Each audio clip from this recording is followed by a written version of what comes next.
मुझे तो क्या होगा? ऐसा ही कथा जब भी प्रज्वल प्रचार होते शिक्षकगण, अभिभावकगण एवं मेरे प्यारे दोस्तों, मैं पूजा कुमारी वाराणसी का पढ़ती हूँ। आप सबका प्रणाम है।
दादाजी ने उस लड़के की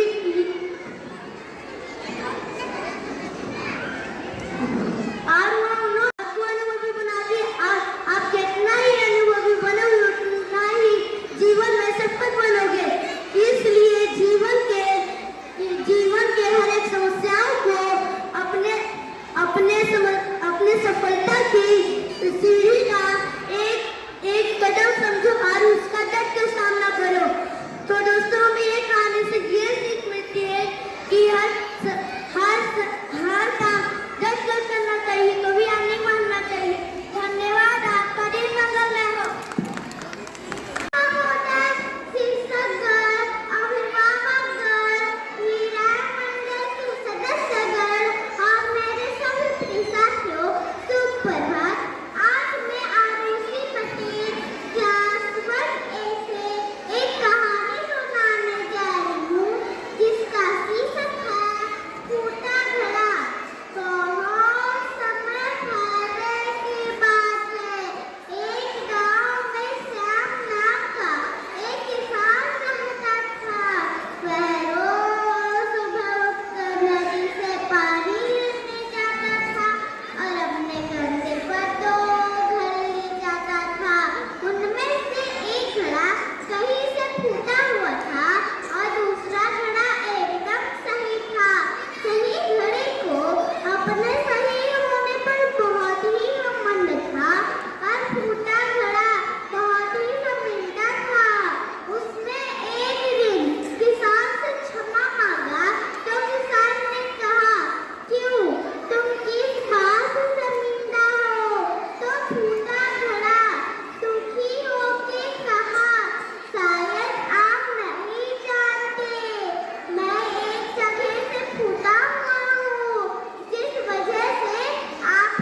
गंभीर का छात्रा हूँ। आज के साथ एक कहानी सुनाने जा रहा हूँ। इसका बंटवारा। एक गांव में एक गरीब माँ रहती थी। तीन बेटे, एक बेटी थी। उनके पिता बचपन में ही गुजर गए थे। माँ मजदूरी करके पालन पोषण करती थी। बड़ा बेटा पढ़ लिख कर डॉक्टर बन गया। छोटा बेटा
बहुत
परिश्रम का महत्व प्राचीन जमाना में विद्यार्थी गुरु में रहा करते थे। विद्यार्थी गुरु में रहा कर पढ़ा करते थे। बच्चे गुरु के कभी ना रहने पर आसमान की देखभाल करते थे और पढ़ते भी थे। परंतु आज को भी सभी की तरह गुरुकुल से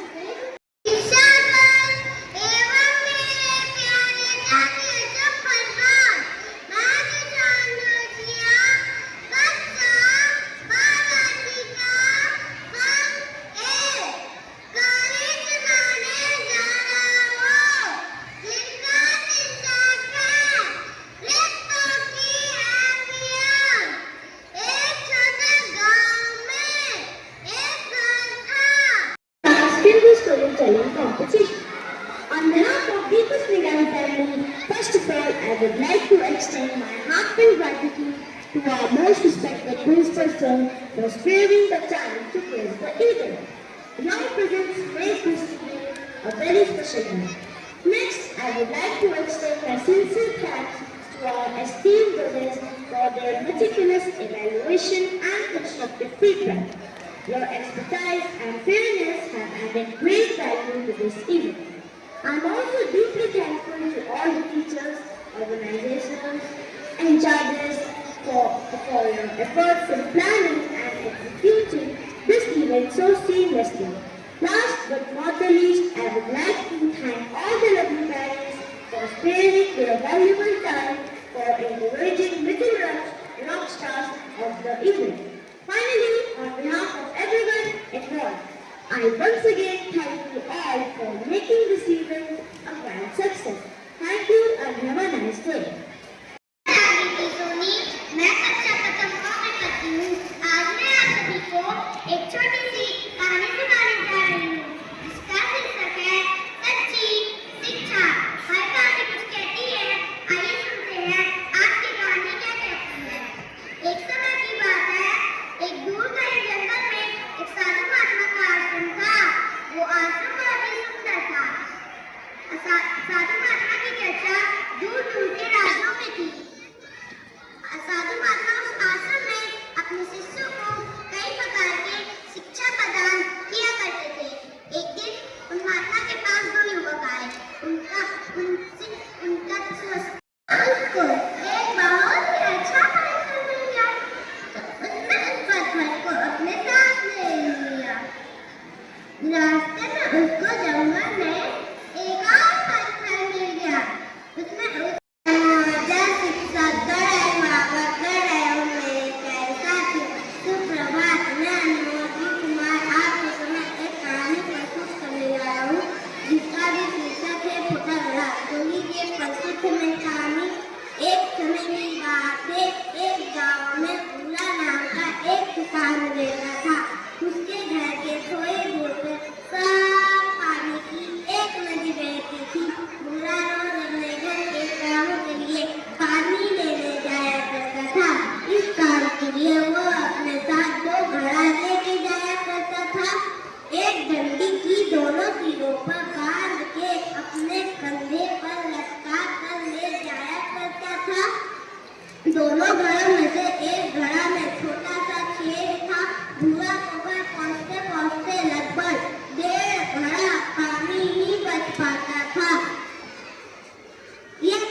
बता पाता हूँ।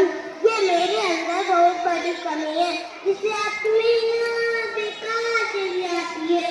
उठा बड़ा भूले से बात किया, बुरा ये सोच कर दुखी हुआ। मैं था बाल बगीचा एक में पढ़ती हूँ। मेरी कहानी का नाम है लालची टुट्टा। एक गाँव में एक टुट्टा था। टुट्टे का नाम था टॉमी। एक बार की बात है,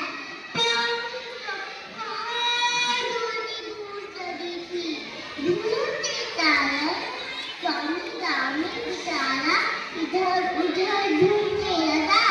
उसको एक घर के पास एक छोटी मिली। वो बहुत खुश हुआ। वो सोचा कहीं आराम से केले बैठकर खाऊंगा। इसलिए वो रोटी को मुंह में दबाया और नदी की तरफ चल दिया। जैसे वो नदी पर पहुंचा, नदी पर एक पुल था। वो सोचा पुल को पार कर रोटी खाऊंगा। जैसे वो पुल पर चढ़ा, पुल के नीचे नदी के पानी में उसको अपनी पथारी थी। वो सोचा किसी और कुत्ते के मुंह में भी मुझसे भरी रोटी है। रोटी थी मुलाकों में पास, दो रोटी हो जाएंगी। इसलिए वो उसको भगाने के लिए दूर से भागा।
तो वो भागने लगा। उसको भागते भागते एक ही भैंस मिला जो भी खेत में घास खा रहा था। फिर भैंस ने उससे पूछा, तुम कहाँ भाग रहे हो, जरा मुझे भी बताना। तो खरगोश ने बोला, मैं सब बताता हूँ, मेरे पीछे पीछे आओ।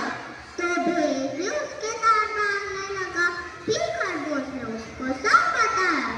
फिर उन दोनों साथ में भागने लगे। फिर शोर हल्ला बजाने लगे, जान बचाने तो भागो भागो, आसमान नीचे गिर रहा है। तो उनको भागते भागते एक हिरण मिला जो भी तालाब से पानी पी रहा था। फिर हिरण ने उन दोनों से पूछा, तुम दोनों कहाँ भाग रहे हो, जरा मुझे भी बताना। तो भैंस ने बोला, भाग मेरी दोस्त, आसमान नीचे गिर रहा है, यही मैंने देखा, सब इसी के बारे में कह रहे हैं। तो हिरण उनके साथ भागने लगा। अब वो तीन हो गए और शोर हल्ला बजाने लगे, जान बचाने को भागो भागो, आसमान नीचे गिर रहा है। तुमको फिर उनको पास ही एक पेड़ के नीचे एक हाथी सो रहा था। हाँ, उनका सो सुनकर वो उठ गया और बोला, तुम कहाँ भाग रहे हो तुम तीनों, जरा मुझे भी बताना, आसमान नीचे गिर रहा है क्या। तो खरगोश हिरण ने बोला, मैं सब हाँ, तुम्हारा कहना सच है, आसमान नीचे गिर रहा है, जान बचाने तो हमारे साथ भागो। तो हाथी भी उनके साथ भागने लगा। अब वो चार हो गए और शोर हल्ला बजाने लगे, जान बचाने तो भागो भागो, आसमान नीचे गिर रहा है। तुम लोग एक एक कर सबको इकट्ठा कर ले। फिर शोर हल्ला बजाने लगे। उनका शोर सुनकर शेरराजा उठ गया और अपने ऊपर से बाहर निकल गया और बोला कि तुम सब क्या कर रहे हो, शोर क्यों बजा रहे हो। तो शेर ने डरते डरते बोला, शेरराजा, आसमान नीचे गिर रहा है, ये सोचने का वक्त नहीं है। तो शेरराजा ने जोरों से धार मारा और बोला, ये किसने किया, आसमान नीचे गिर रहा है। तो शेर ने भालू की तरफ इशारा किया, भालू ने हाथी की तरफ इशारा किया, हाथी ने हिरण की तरफ इशारा किया, हिरण ने भैंस की तरफ इशारा किया, राशि ने फिर खरगोश की तरफ आया। फिर शेरराजा ने बोला, अच्छा ये सब तुम कर रहे थे, जरा मुझे भी बताना, कहाँ आसमान नीचे गिर रहा था। तो खरगोश ने बोला, मैं झूठ नहीं कहता, मैं अपने आंखों से देखा था, आसमान नीचे